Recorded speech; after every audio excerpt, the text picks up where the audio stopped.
बांध टूटता धीरज का तब अति होती है, अति होने पे प्रलय और प्रवर्तन होता, तब नई सुबह की नई सृष्टि का सृजन होता। आने वाला समय है, प्रलय आएगी, एक कहर बरप आएगी। ये आह जो है ना, प्रधानमंत्री और पाखंडवादियों की सरकार को ऐसी आह लगेगी देशवासियों की। जालिमों की सरकार है, ये राक्षसों की सरकार है, ये दरिंदों की सरकार है, ये भैंसी भेड़ियों की सरकार है। इनसे बचने की जरूरत है। सिर्फ दिमाग इधर भटकाना है कि हिंदू मुसलमान कराना है, और जबरदस्ती ये भाजपा वालों ने तोड़वाया इनका मकान है। ना नोटिस है ना कुछ है।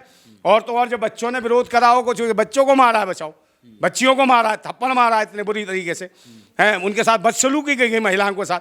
तो क्या ये राष्ट्र है, यह देश है? इससे बेटी बचेगी, इससे बेटी पढ़ेगी? तो अपने खाता कि नहीं पापा, हर मजदूर को निकालना, हर आदमी को निकालना, आप मेरे हीरो हो। तो उसने हीरो की तरह बात, और उसके हिम्मत और हौसला, उसकी बातें उसकी हौसला देती रही उस बेचारे मुन्ना कुरैशी को, कि उसके बेटे ने कहा कि निकालना और डरना मत, चाहे कितने भी वो चाहे गुफा टूट के गिर जाए, चाहे उसके अंदर, मगर उनको निकाल के लाना। और उसको उनसे लगा कि यही हौसला मेरा बुलंद था, यही वजह से मैं उनको निकालने में कामयाब हुआ। तो जब छोटे छोटे बच्चे, भारत के छोटे छोटे बच्चे अपने पिताओं को उन गुफाओं में डाल देते हैं जो बंद थी, और उनमें से मजदूरों को निकालने के लिए हौसला बुलंद करते हूँ, उनके परिवारों के मकान तोड़ रहे हैं, आज उसके दिल में क्या दहशत होगी बच्चे के। उसके पिता का नाम मुन्ना कुरैशी, वो आज कह रहा होगा, देख रहा होगा कि भाई आज जो घर तोड़ा है वकील हसन का है, कल हमारे घर पर नंबर आ सकता है। मगर फिर भी बेटा उसका आज भी ये कह रहा होगा कि पापा नहीं, कल प्रधानमंत्री मोदी जी का हवाई जहाज उड़ रहा हो और किसी गटर में गिर जाए, तब भी पापा ऐसा ना करना, प्रधानमंत्री को उस गटर में से बाहर निकालना। हमारे देश के, भारत के ओबीसी एसटी मुसलमान सब भारत के हैं। सिर्फ ये कौन है ये जो देश को भड़का रहा है हिंदू मुस्लिम के नाम पे? कोई विदेशी है, ये विदेशी कीड़ा, विदेशी मानसिकता का है। कौन है विदेशी आए हैं जो कीड़े यहाँ पे नफरत फैला रहे हैं? समझे, इन कीड़ों का इलाज करना पड़ेगा। सभी एकजुट हो जाओ। नमस्कार, मैं हिमांशु कुमार, आप देख रहे हैं पीआरबी न्यूज। उत्तराकशी टनल का मामला याद होगा, जहां 17 दिनों तक 41 मजदूर फंसे रह गए, और जब देश की सरकारें, एजेंसियां परेशान हो गई, यहां तक कि अंतर्राष्ट्रीय विशेषज्ञ के भी हाथ पांव फूल गए, उस वक्त रेट मैनर्स ने हाथों से खुदाई कर 41 मजदूरों को मौत के मुंह से बाहर निकाला था। और उसमें कई मुस्लिम और दलित समुदाय के थे, जिनको बाकायदा प्रधानमंत्री और मुख्यमंत्री ने सम्मानित भी किया था। अब उन्हीं में से एक का घर बुलडोजर ने ढा दिया है, और उसके बाद वो काफी इमोशनल हो गए, और कहा गया कि पुलिस प्रशासन ने उनके जो बेटे बेटियों हैं उनके साथ भी बदसलूकी की। इस मसले पर बात करने के लिए हमारे साथ क्रांतिकारी नंदा भाई फौजी हैं। जिस रेट मैनर्स ने अपनी जान की बाजी लगाकर रिस्क लेकर मजदूरों को बाहर निकाला, अब खबर है कि उनके घर को बुलडोजर से ढा दिया गया है। क्या कहेंगे नंदा भाई? चुनाव है, चुनाव है, चुनाव है तो मुसलमान है ना, तो मुसलमान के ऊपर तो फिराएंगे बुलडोजर, क्योंकि इनके पास मुद्दा ही कोई नहीं होता। हाँ, पहले इन्हीं के साथ फोटो खिंचा रहे थे, जब मजदूर बच नहीं पा रहे थे, इन्होंने अपनी जान की बाजी लगाई।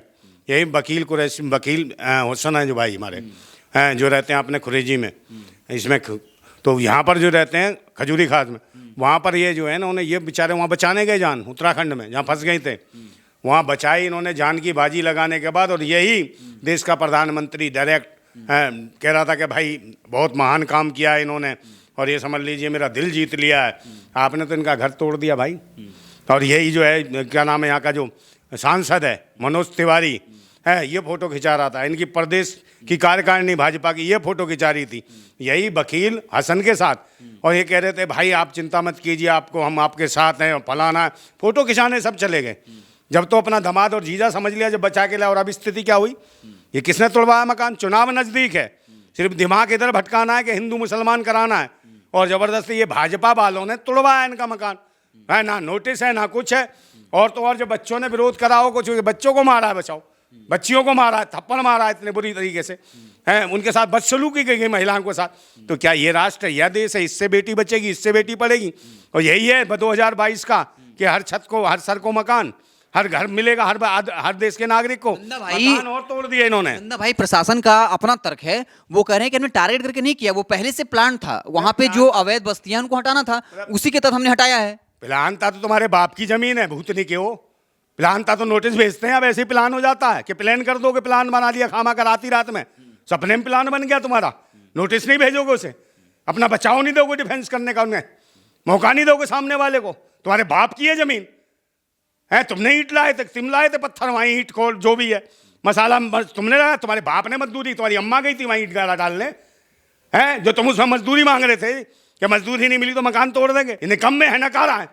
और बताओ उसमें क्या नाम है, वो टनल में से निकाले थे इन्होंने बेचारों ने, वकील हुसैन ने कभी नहीं देखा अपने बच्चों की परवाह नहीं की, और उन मजदूरों को इसलिए निकाला ताकि उनके जो नौनिहाल बच्चे हैं अपने पिताओं से मिल सकें, उनको बचाने के लिए। हाँ, एक और भाई थे हमारे मुन्ना कुरैशी जी, उनके एक 10 साल का बच्चा था, उसने कहा था पापा टनल में जा रहे हो आप निकालने मजदूरों को, आप जब तक मत आना, जब तक एक मजदूर को ना निकाल दो है तब तक मत आना।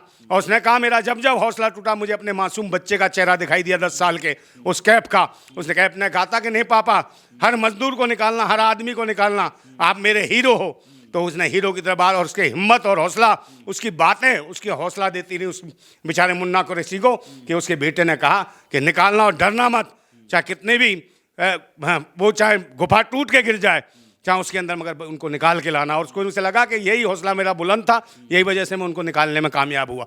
तो जब छोटे छोटे बच्चे, भारत के छोटे छोटे बच्चे अपने पिताओं को उन गुफाओं में डाल देते हैं जो बंद थी, और उनमें से मजदूरों को निकालने के लिए हौसला बुलंद करते हो, उनके परिवारों के मकान तोड़ रहे हैं, आज उसके दिल में क्या दहशत होगी बच्चे के, कि आज भाई उन फलाने जो हैं उनका वकील हुसैन का तोड़ दिया मकान, कल हमारा भी मकान टूट सकता है, कल तीसरे मजदूर का भी टूट सकता है। एक साथ था वो भी बेचारा टनल में गया था बचाने, तो इनको क्यों निशाना बनाया? भाई मोहम्मद इरशाद ने कहा था निकालने के बाद कि हम चाहते हैं कि देश में इंसान को इंसान समझा जाए और मोहब्बत और प्यार बना रहे, लेकिन इस तरह की कार्रवाइयों की बात उनको नहीं लगता कि उनको भी लगेगा कि एक धर्म के लोगों को टारगेट किया जा रहा है? लिया उन्होंने पैसा, सरकार ने कहा हम पैसा देंगे आपको, इनाम देंगे, तो मोहम्मद इरशाद ने यही कहा था कि हम, मुझे इनाम नहीं चाहिए, मुझे इंसान की खैरियत चाहिए, सलामती चाहिए। इंसानियत के साथ इस तरीके का जो दुर्व्यवहार हो रहा है धर्म मजहब को लेकर, जिनको मॉब लिंचिंग की जा रही है, इनसे हमें निजात चाहिए।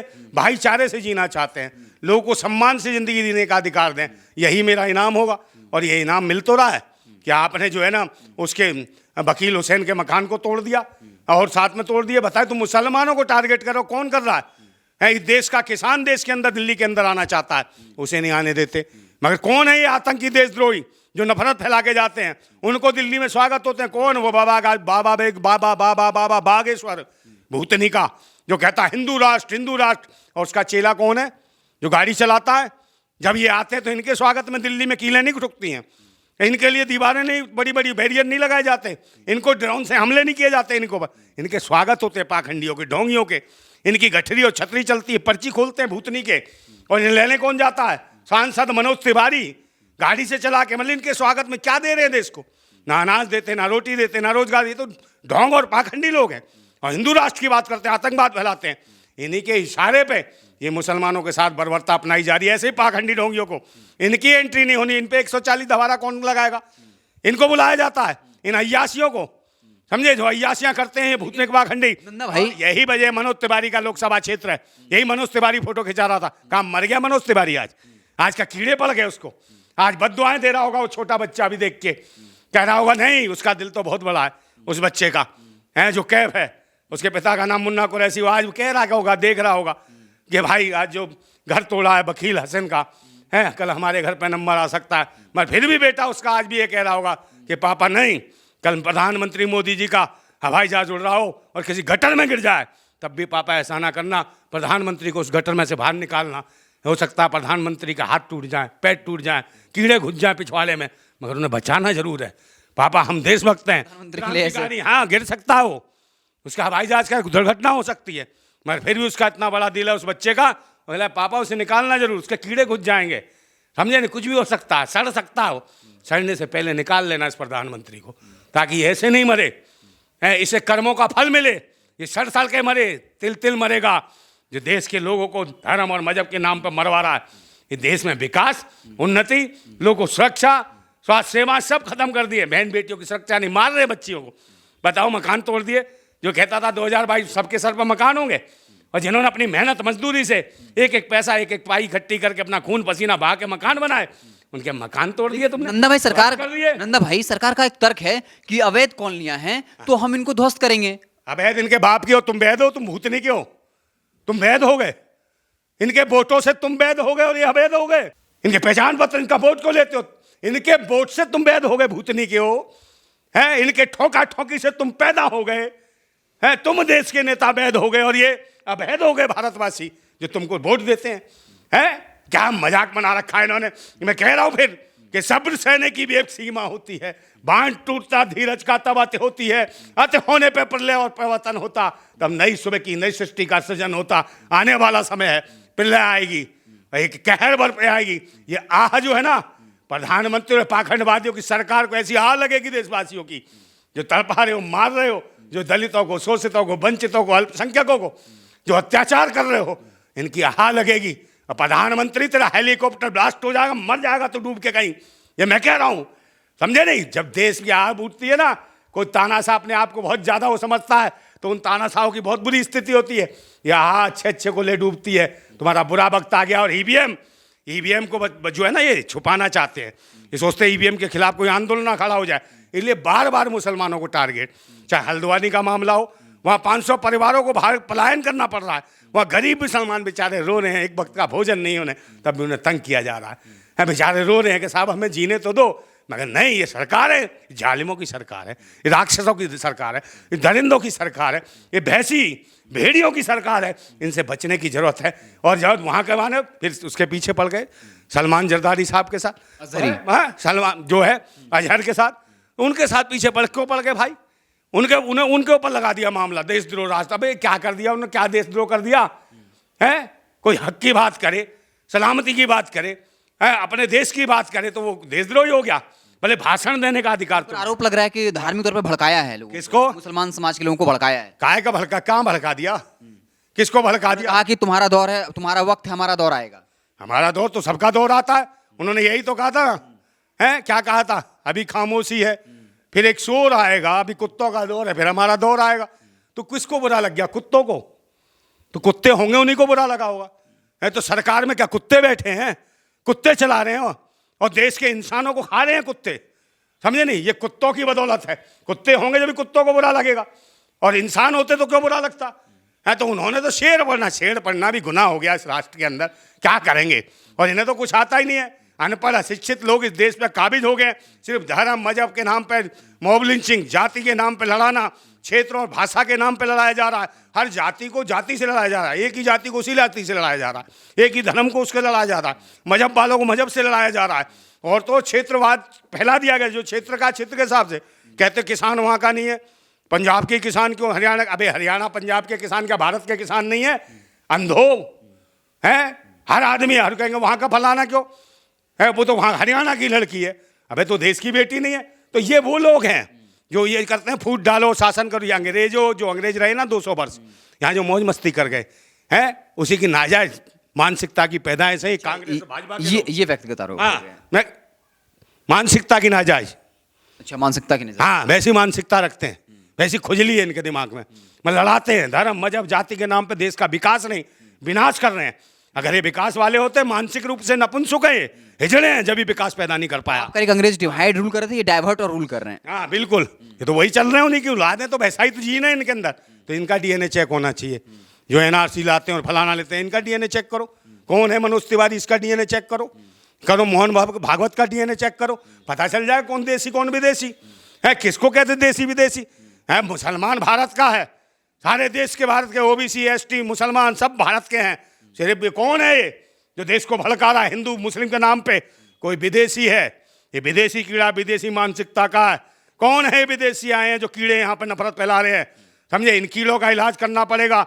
सभी एकजुट हो जाओ, समझे, सारे जितने भी देशवासी हो, भारतवासी हो, कोई नहीं है मुसलमान हिंदू कुछ नहीं होता, सब भारतवासी हैं, भारतीय लोग इकट्ठे हों। और कौन नफरत है पैदा कर रहा है, इनके खिलाफ लड़ो। मैं हुसैन, इसे वकील हुसैन भाई को हम कहना चाहते हैं, आप घबराओ मत। वकील हसन, हाँ वकील हसन जी को मैं कहना चाहता हूँ कि आप घबराओ मत, पूरा देश आपके साथ है, दिल्ली वासी आपके साथ हैं, जमुना पार आपके साथ है।